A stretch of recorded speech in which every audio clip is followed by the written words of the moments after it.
Aleluia, glória a Deus, boa noite. A graça e a paz do Senhor Jesus, amém? Amém. Eu quero pedir à igreja, por favor, que abra a sua Bíblia em 2 Crônica. Enquanto vocês abrem, eu quero desejar um feliz Dia dos Pais a todos os pais com quem eu ainda não falei. Que Deus continue abençoando a paternidade de vocês, a vida de vocês e que vocês sejam uma bênção, assim como foi ministrado através da vida da Cida nessa noite, amém? 2 Crônicas 34, a gente vai ler a partir do verso 29. Boa noite. Boa noite. A graça e a paz do Senhor, amém? Amém. 2 Crônicas 34, 29 ao 33. Diz assim a palavra do Senhor. Então deu ordem o rei, e todos os anciãos de Judá e de Jerusalém se ajuntaram. O rei subiu à casa do Senhor, e todos os homens de Judá, todos os moradores de Jerusalém, os sacerdotes, os levitas e todo o povo, desde o menor até ao maior, e leu diante deles todas as palavras do livro da aliança, que fora encontrado na casa do Senhor. Verso 31.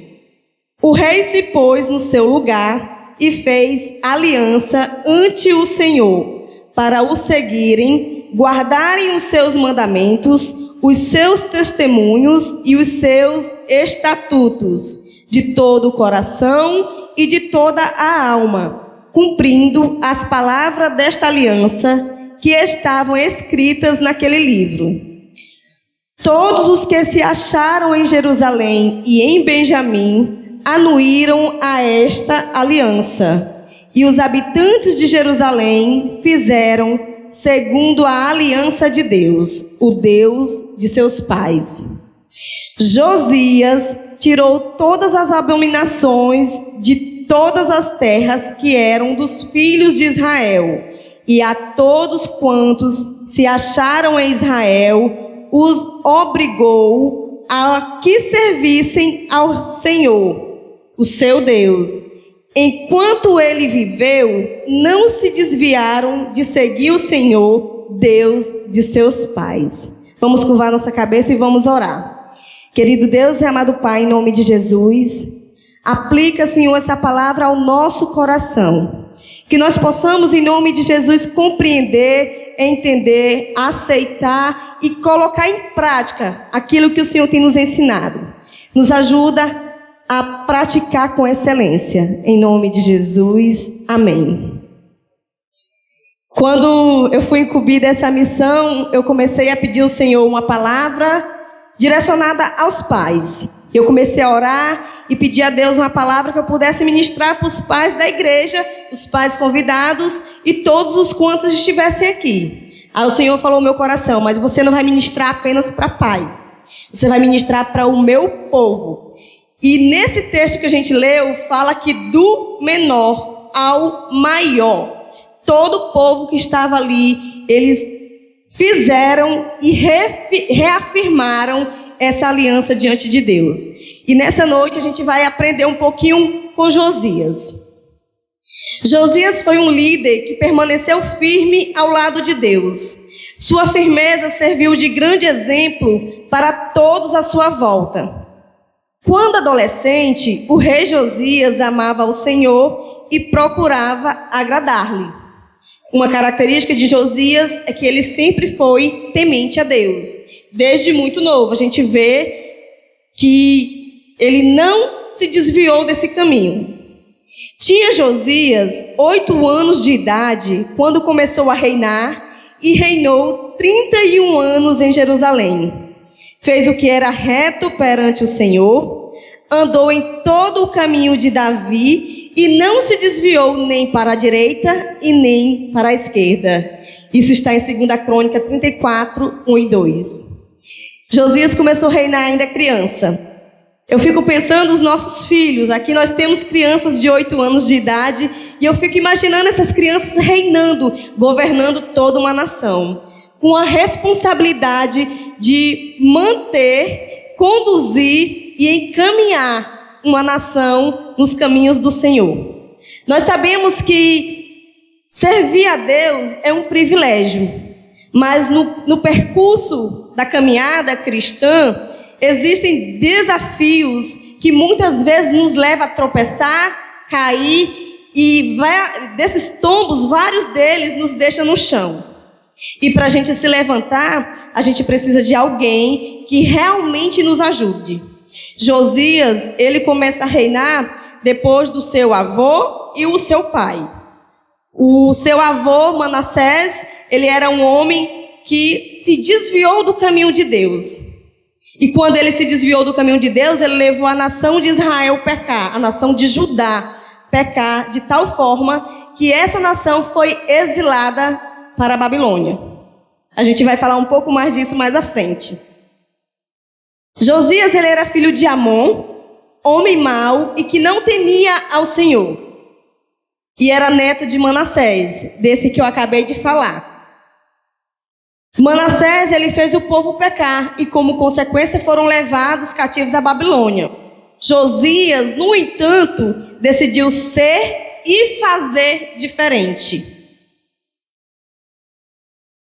Acredita-se que Josias deve ter aprendido sobre Deus exatamente com o seu avô Manassés. Porque enquanto estava exilado em Babilônia, Manassés se voltou para o Senhor, o seu Deus, se arrependeu, orou e buscou ao Senhor. E nesse período o Senhor o ouviu. E a partir de então, ele refez a aliança, ele reconstruiu o templo, ele tirou as imagens do templo. E tudo isso a gente pode ver em 2 Crônica 33, a partir do verso 9. Mas nessa noite, o que a gente tem que aprender com Josias é procurar ter um perfil de uma pessoa, um crente, um homem, uma mulher, uma criança, um adolescente, um jovem que, independente de onde esteja, seja na casa, na escola, na faculdade, no trabalho, ou onde quer que esteja, procure agradar ao Senhor. Procure ser um exemplo. Nós aprendemos com Josias que o seu exemplo, através do seu exemplo, ele conduziu muita gente. E quando nós temos essa consciência, muitas vezes a gente pensa que a gente é o único. Nós somos o único. E toda vez que eu falo disso, eu lembro de Elias. Quando Elias estava na caverna e o Senhor vai até Elias e... Elias, o que é que tu está fazendo aí? E ele diz: Senhor, eu sou o único que se manteve fiel a ti, que a boca não beijou Baal e os joelhos não se dobraram a Aserá. E nesse momento o Senhor se revela para Elias e diz: tu não é o único, além de ti tem 7.000.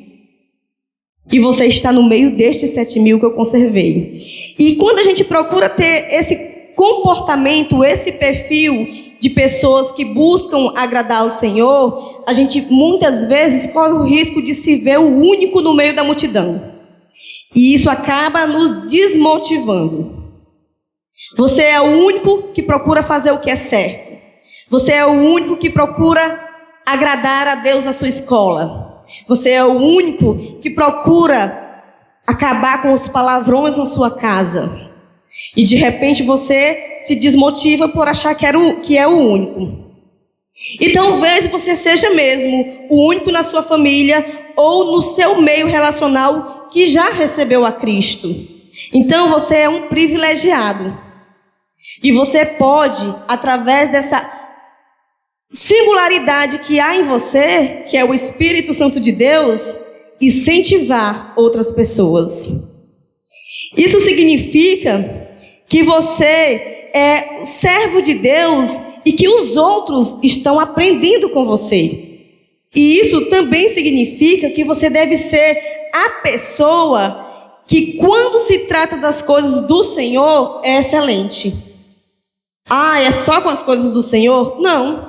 É no seu trabalho, quando o seu patrão mandar você fazer algo, lhe incumbir de alguma tarefa, você tem que ser o melhor. É na escola, você tem que ser o melhor. Não é melhor do que ninguém, é melhor do que você mesmo. Eu ensino muito para o nosso filho, para o Caleb, que ele tem a oportunidade de ser o melhor. Mas não é para passar por cima de ninguém. Não é para dizer assim, eu sei mais do que tu. Eu aprendi a ler primeiro do que você. Não. É para ser o melhor do que ele mesmo todo dia e buscar, através do seu comportamento, agradar a Deus e viver verdadeiramente a vida de Cristo. E esse é um desafio. Esse é um desafio para nós que somos adultos, quanto mais para quem está entrando na adolescência. Esse é um desafio para o homem que é o provedor da sua casa. Esse é o desafio para o pai, que tem que ser exemplo dentro de casa, na sociedade, na comunidade e onde está vivendo. Mas é possível. Talvez isso signifique também que muitas vezes você precise renovar a sua aliança com Deus e se santificar. E o tema dessa mensagem de hoje à noite é: faça a diferença. E para você fazer a diferença, a primeira coisa que você tem que fazer é querer. Porque ser diferente incomoda. Ser diferente gera conflitos. Fazer a diferença muitas vezes gera intriga. Mas nós podemos e devemos fazer a diferença como cristão nessa terra. Amém? Vocês estão compreendendo? E nesse texto que a gente leu sobre a vida de Josias, tem 3 pontos importantes que nós podemos aprender para fazer a diferença. O primeiro ponto de como podemos fazer a diferença é ensinando com exemplo. A melhor forma de ensinar é com exemplo. 2 Crônicas 34:29. Então deu ordem o rei, e todos os anciãos de Judá e de Jerusalém se ajuntaram. Subiu o rei à casa do Senhor, e todos os homens de Judá, todos os moradores de Jerusalém, os sacerdotes, os levitas e todo o povo, desde o menor até o maior. E leu diante deles todas as palavras do livro da aliança que fora encontrado na casa do Senhor. Josias, ele deu a ordem ao povo. E ele não deixou ninguém de fora. Não é porque era criança que não estava ali. Não é porque era ancião que não estava ali. Todos tinham a oportunidade.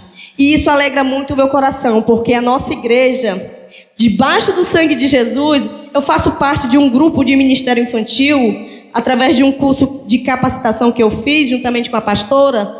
E nesse grupo, o que eu escuto de tias e tios do Ministério Infantil triste, porque as suas igrejas não investem nas crianças.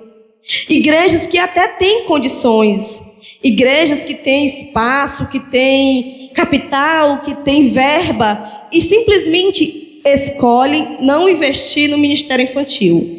E a nossa igreja, debaixo do sangue de Jesus, um dos ministérios mais ativos é o Ministério Infantil. E eu lembro que quando a gente está completando 8 anos esse mês, a gente completou no dia 7, 8 anos de igreja, e o nosso aniversário está chegando, por sinal. E quando começou, era somente eu e a pastora. Não tinha impressora, não tinha livros ou revistas de apoio, as tarefinhas eram feitas à mão. Eu inventava uns desenhos para as crianças pintarem à mão. E mesmo assim, a nossa igreja sempre caminhou junto com o Ministério Infantil. Apesar de não ter espaço, muito espaço, mas a gente sempre teve o lugar onde as crianças ficavam aprendendo a palavra de Deus. E tem outra coisa, aqui não é depósito de criança. As crianças vão lá para dentro, quando eles saírem, vocês podem perguntar: o que foi que vocês aprenderam hoje? Que eles vão dizer: hoje a gente aprendeu sobre tal coisa. Nossa igreja trabalha com temas mensais. E o tema desse mês, eles estão aprendendo sobre os atributos de Deus. E é muito importante a criança ter esse conhecimento. E isso eu louvo a Deus, porque está fazendo exatamente o que está dizendo aqui. Josias não deixou ninguém de fora. Nós, debaixo do sangue de Jesus, não deixamos ninguém de fora. Nós temos na nossa igreja pessoas idosas. Aqui temos a mãe do pastor como exemplo. A mãe do pastor não é membro oficial da igreja porque ela não mora aqui. Mas nós tínhamos uma membra idosa, que foi a irmã Marlene, que ela deixou saudade no coração de todos. E ela não está mais aqui porque agora ela está num lugar melhor do que nós. Ela está na glória. Ninguém quer ir antes do tempo.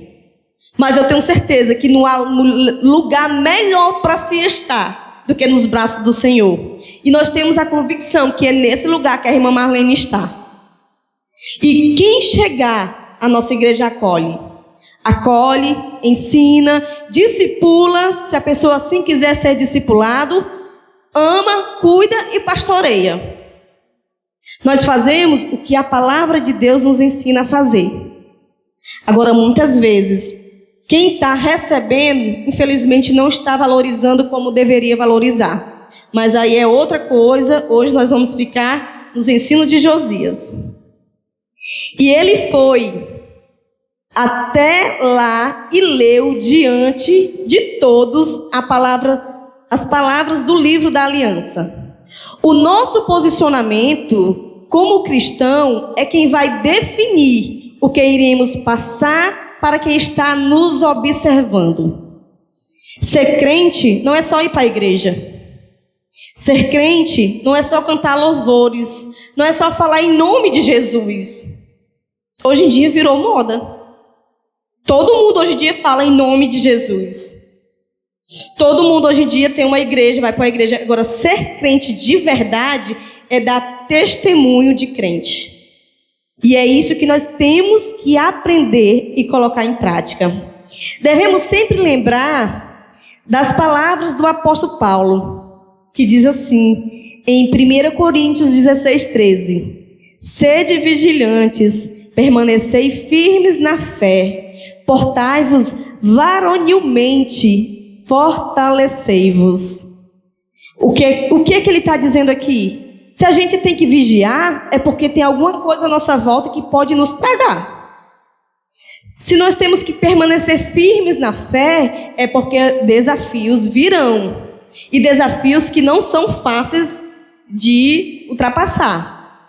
Se temos que portai-vos varonilmente, aqui é para os varões da igreja, para os pais da igreja, para os jovens, para os adolescentes da igreja, é porque o que é se portar varonilmente? É quando a tempestade vem, você continuar firme.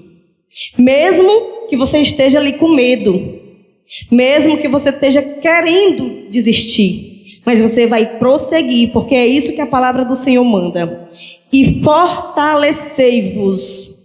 A gente precisa fortalecer uns aos outros. A gente precisa caminhar uns com os outros. E é por isso que a nossa igreja trabalha em discipulado. E é uma das coisas que eu amo. É que quando a gente está ali, não para, desiste, não desiste, vem uma injeção de ânimo no discipulado, no pastoreio, e a gente refaz as forças, se levanta e segue em frente. Mas a gente precisa querer. A gente precisa estar disposto. Caminhar com Cristo é uma decisão. E é uma decisão contínua. Não é um dia lá atrás eu decidi e pronto. Não, é todo dia quando eu acordo, eu tenho que tomar a decisão de seguir com Cristo. Todo dia quando eu acordo, eu tenho que tomar a decisão de passar por cima das minhas frustrações, das minhas dores, dos meus problemas, dos meus desamores e seguir com Cristo.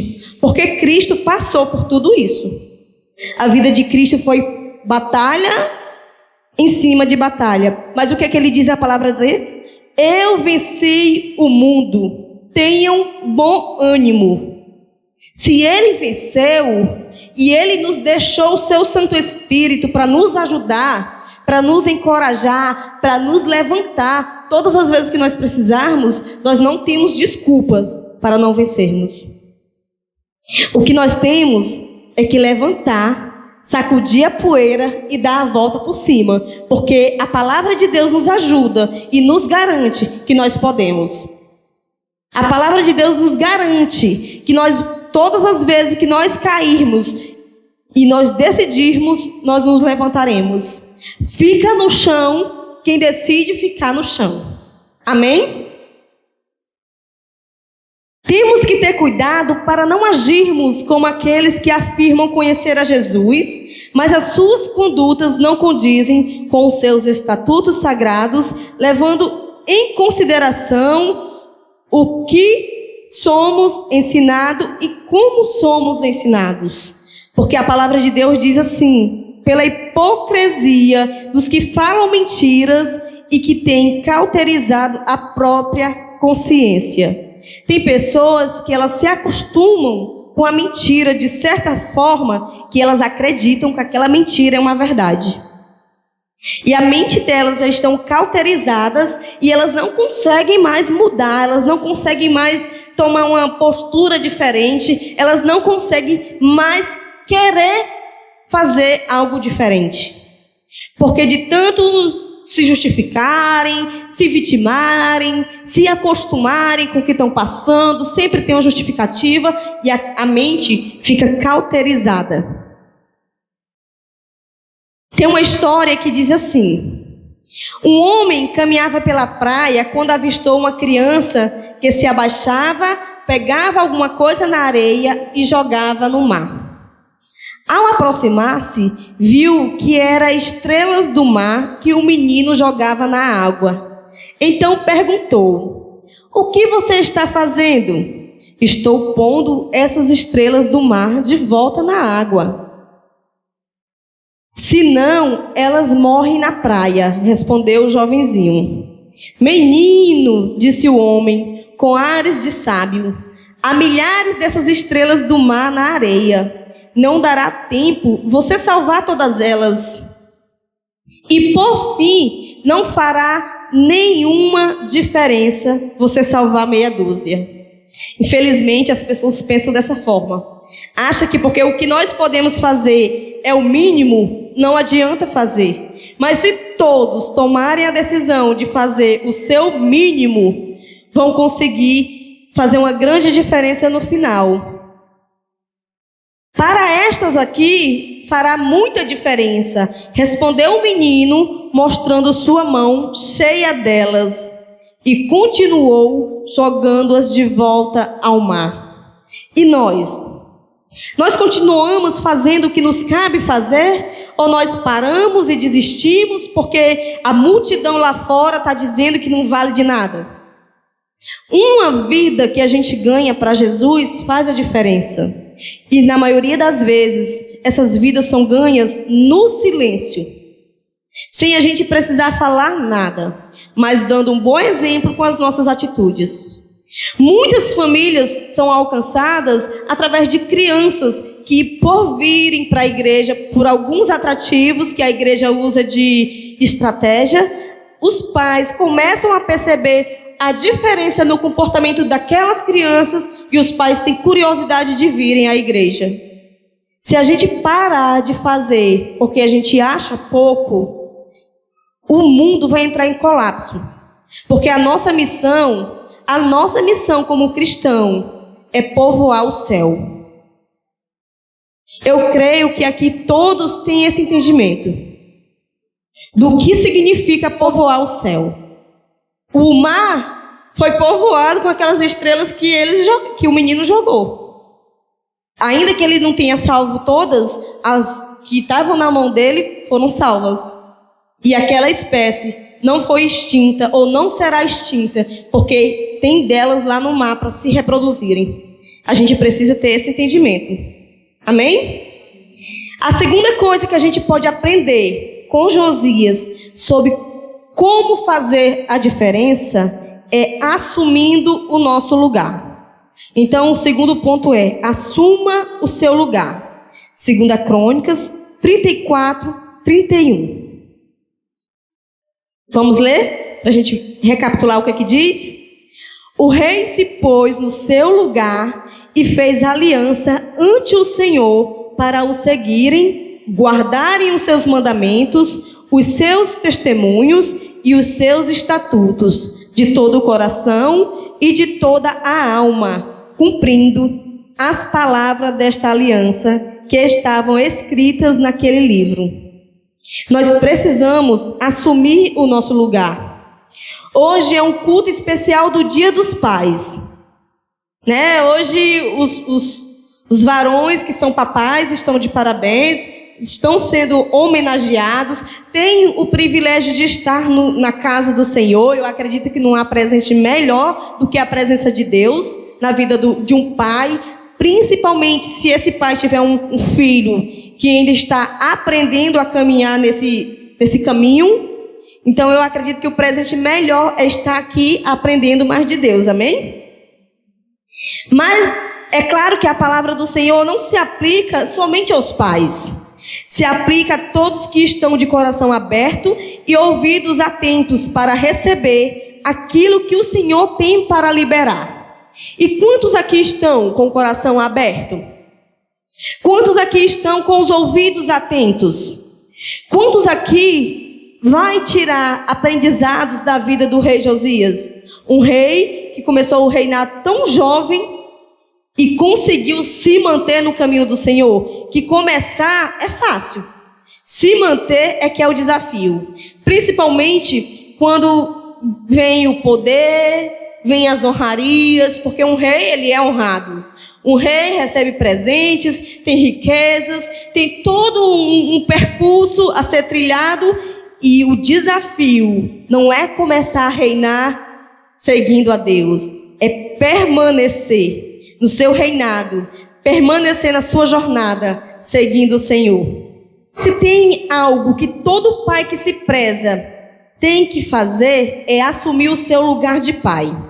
Além de ensinar os seus filhos com exemplo, tem momentos que o pai precisa chamar para si a responsabilidade e exercer a autoridade de pai que lhe é cabida. Lembrando que autoridade e autoritarismo são duas coisas totalmente diferentes. O termo autoridade pode ser definido como poder legítimo, direito de mandar, ou seja, é o direito de mandar e ser obedecido. O pai, ele tem o direito de mandar no filho e o filho tem o dever de obedecer. Agora, se o filho vai obedecer ou não, é uma escolha. Se o filho vai fazer o que a palavra de Deus diz, que é honra teu pai e tua mãe, para que te vá bem e tenha vida longa nessa terra, aí é uma decisão dele ou não. Mas o pai, ele tem o direito de conduzir o seu filho, de mandar e de ensinar. Diferente da autoridade, que se baseia na obediência pelo respeito, o autoritarismo refere-se ao uso da força, em medidas descomedidas e desproporcionais para se fazer obedecer, sem diálogos, acordos ou concessões. Esse modelo de educar se impõe de maneira totalitária, fazendo da intimidação a sua principal arma. Um pai que caminha com seu filho, desde que ele nasceu, ele não precisa impor. O pai que caminha com seu filho, desde que ele foi concebido, foi recebido na maternidade, ele vai ensinar em amor. Até a disciplina é feita em amor. Esse segundo exemplo é mais para os pais que foram ausentes, que se negaram, né, de exercer o seu papel de pai por determinada situação ou circunstância, e de repente ele quer tomar. Ele quer conduzir, passou a vida inteira ausente do seu filho e por uma situação extrema ou algo que aconteceu, ele quer conduzir o filho à força, porque ele não desenvolveu um relacionamento saudável e de respeito com o seu filho. Vocês estão entendendo? Assim como Josias se colocou no seu lugar, assumindo a sua posição de rei e levando todos a seguirem, obedecerem e aguardarem os mandamentos do Senhor, da mesma forma, devemos nos colocar no lugar que o Senhor nos chamou para estar e assumir a posição a qual devemos assumir. trazendo para nós mesmos as responsabilidades de renovar a aliança com o Senhor sempre que for necessário. Como é que isso ocorre? Como é que eu renovo a minha aliança com Deus? Nós somos seres humanos, passivos de erros, estamos num corpo corruptível, estamos a qualquer momento suscetíveis a pecar. A palavra de Deus diz que todos pecam, todos pecaram e destituídos estão da glória de Deus. Só que nós não vivemos na prática do pecado. A diferença é essa. Nós vivemos uma vida separada. Pelo menos deveríamos viver uma vida separada, uma vida diferente, fazendo a diferença onde nós estamos. Mas, como nós somos seres humanos, passivos de erro, em determinada situação a gente precisa sim reafirmar a nossa aliança com Deus, refazer o nosso altar, fazer o conserto e nos colocar diante dele. Isso não é feio. Feio é a gente pousar de santarrão quando o nosso coração está cheio de problema. Quando a nossa mente está suja. A gente vê pecado em tudo, a gente vê erro em tudo e a gente esquece de olhar para dentro de si.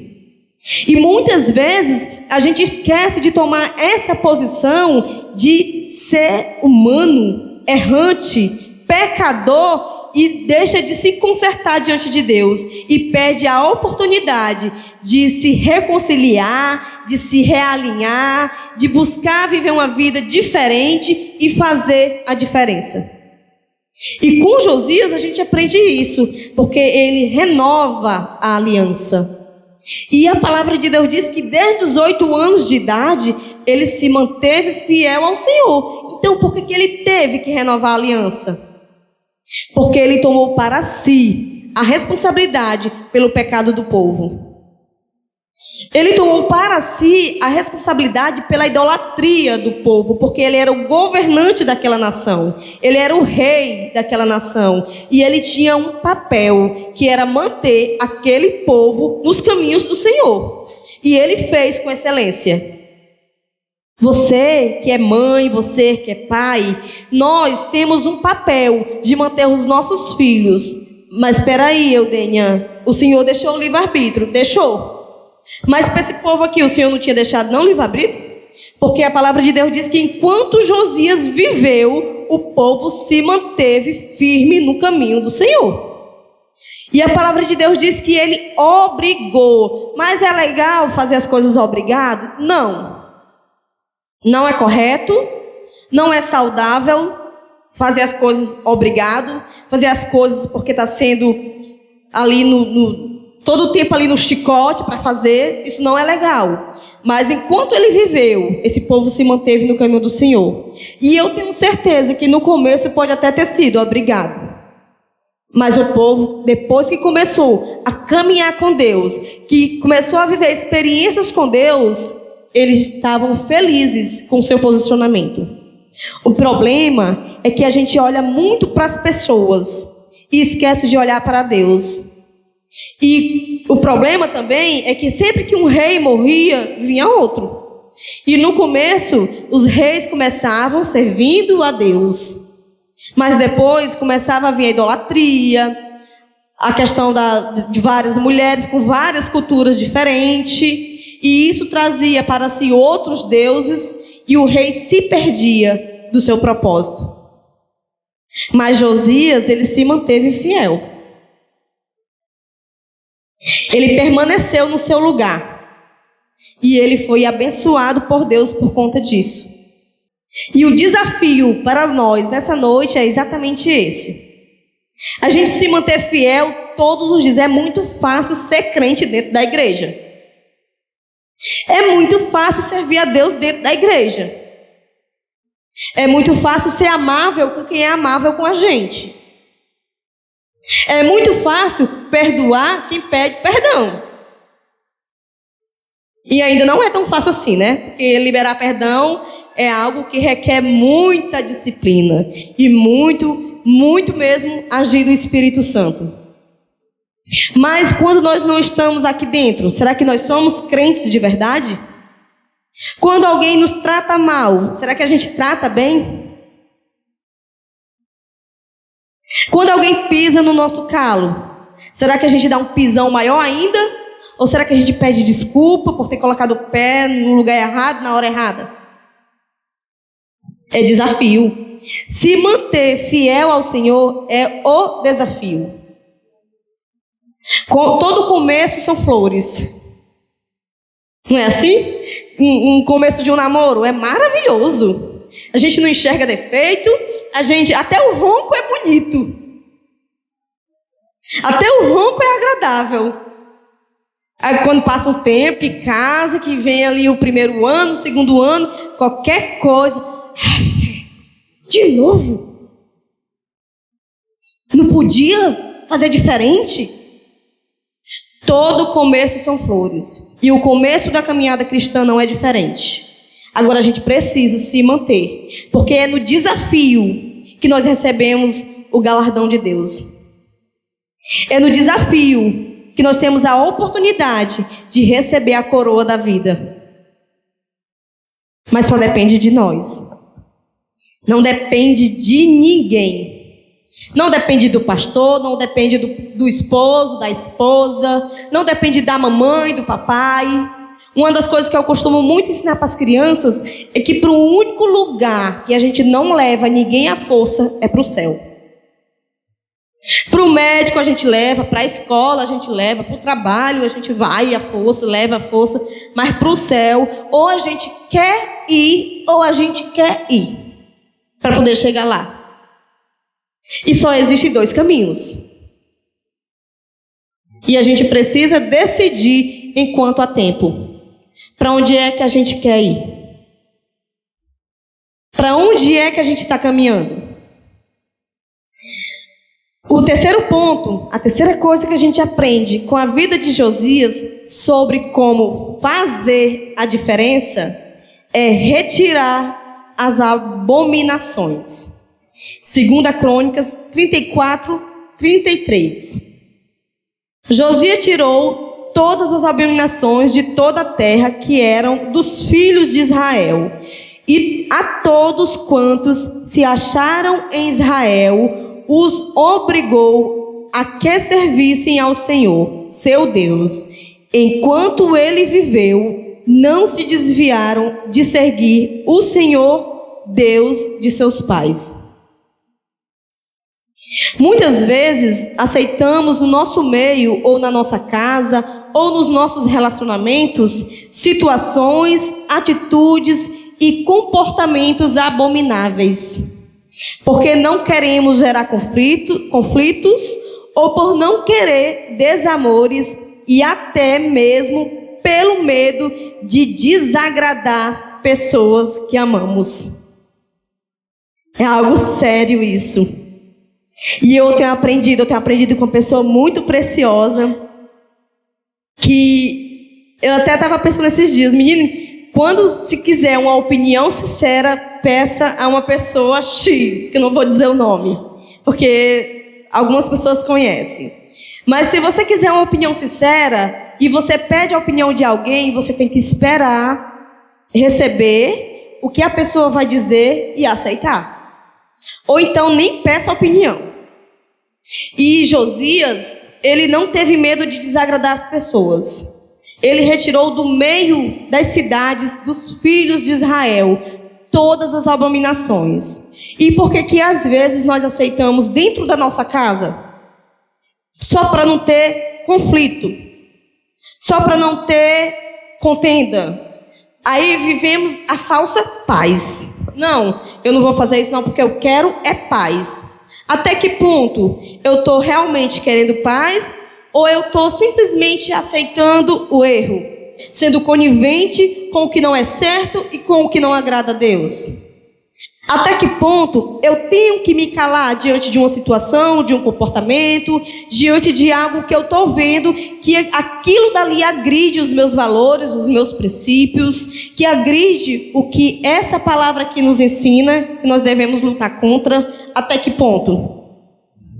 Porque não queremos gerar confusões, nós aceitamos todas as coisas que às vezes nunca imaginamos aceitar.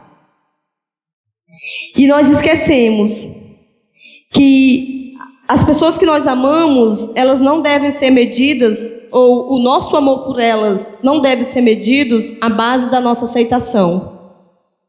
Pelo contrário, quem ama bate de frente muitas vezes. Quem ama corrige. Quem ama disciplina. Quem ama mostra o erro. Por que Davi foi corrigido por Natã, e por que Natã não teve medo de corrigir Davi? Porque Natã, ele amava Davi de verdade. Natã, além de ser um profeta do Senhor, ele era um amigo fiel a Davi. E ele não teve medo de desagradar Davi.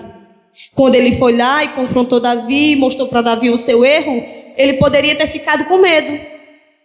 Ele poderia ter se calado. Ele poderia ter amenizado. Mas ele falou exatamente como o Senhor mandou. Porque Natã, ele não aceitou as abominações que Davi havia feito. E ele denunciou. E foi uma oportunidade que Davi teve de se consertar. Porque Davi, todas as vezes que ele pecou, ele se consertou. Ele renovou a sua aliança com Deus todas as vezes que foi preciso. Todas as vezes que se fez necessário. Às vezes nós esquecemos que quando tratamos com parcialidade algumas situações, estamos colocando em xeque o nosso caráter cristão. Quando eu aceito para não magoar, para não machucar, para não gerar contenda, é o meu caráter cristão que está sendo colocado em pauta. Será que verdadeiramente eu tenho sido o pequeno Cristo que eu tenho que ser? Ou será que eu prefiro agradar as pessoas do que agradar a Deus? Quando estamos posicionados em Deus, não temos o que temer. Não precisamos nos submeter a situações que não agradam o coração de Deus, que ferem o caráter de Cristo e esmagam os nossos princípios e valores. Não sereis parciais no juízo, ouvireis tanto o pequeno como o grande. Não temereis a face de ninguém, porque o juízo é de Deus. Porém, a causa que vos for demasiadamente difícil, fareis vir a mim, e eu a ouvirei. Deuteronômio 1:17. Deus, ele é imparcial. Ele não trata ninguém diferente de ninguém. Não é porque alguém faz A, B, C, D, o alfabeto todinho, e tem alguém que já faz o A, que é tratado diferente. Não. Ele é imparcial. Agora, a palavra de Deus diz que o que ele vê é a intenção do nosso coração. Deus, ele não faz acepção de pessoas, mas ele faz acepção de atitudes. A gente tem que vigiar e buscar viver uma vida que agrade ao Senhor. E a gente tem muito que aprender com Josias, com um rei que começou a reinar quando era uma criança. Não é o diferencial, não. O diferencial é conduzir o povo e principalmente se manter. Tem uma frase que diz que os liderados têm a cara do seu líder. Eu concordo com essa frase em partes, mas na grande maioria é verdade. Toda vez que um rei se desviou, a nação se desviou. Toda vez que um rei adulterou, a nação adulterou. Todas as vezes que o rei, ele adorou falsos deuses, a nação toda adorou. E isso fez com que o povo pagasse um alto preço. Isso aconteceu com Manassés, o avô de Josias. Ainda bem que ele caiu em si, se arrependeu e buscou o Senhor, lá no cativeiro. Mas quantos estão dispostos a cair em si, se arrepender, reconhecer o seu erro e buscar o Senhor? Que o nosso exemplo seja melhor professor do que a nossa boca. Que não tenhamos medo de assumir o nosso lugar e trazer para nós as nossas responsabilidades e que não sejamos parciais, deixando no nosso meio coisas abomináveis, tanto nossas quanto dos que amamos. Conclusão. 2 Crônica, do 29 ao 30. Então deu ordem o rei, e todos os anciãos de Judá e de Jerusalém se ajuntaram.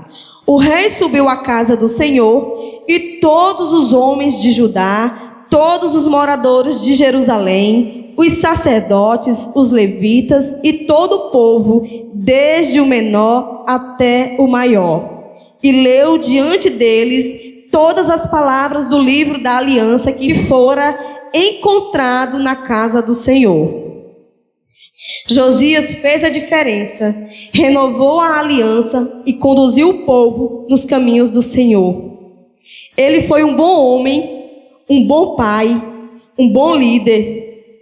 E o texto nos afirma que enquanto ele viveu, o povo não se desviou de seguir o Senhor.